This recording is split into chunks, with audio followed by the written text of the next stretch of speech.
I think it's very clear that all along the United States, who really put Ukraine up to this, over the last 8 years, they put them on a deliberate collision course with Russia.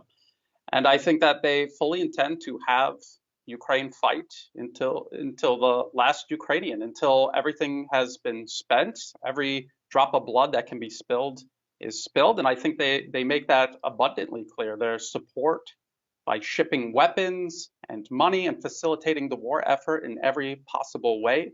I think they make it very clear about how they want this conflict to continue and avoid its conclusion and avoid peace at all costs for as long as possible.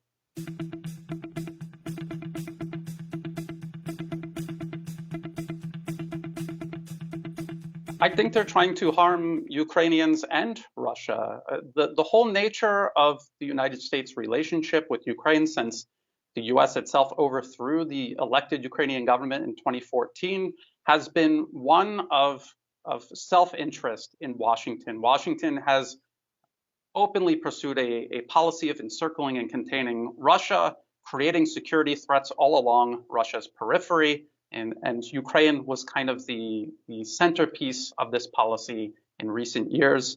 They most certainly do not want to see peace. They want Russia to pay a price for standing up against US encroachment and NATO encroachment.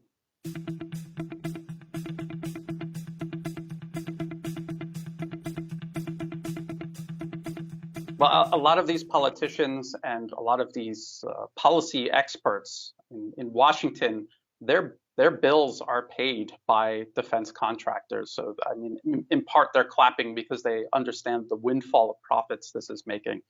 And it also helps advance the ongoing decades-long policy of US hegemony around the globe. And they're a willing part of this, and this is what we've seen them do in every conflict the US has stirred up around the globe, and now we see them doing exactly this in regards to Ukraine.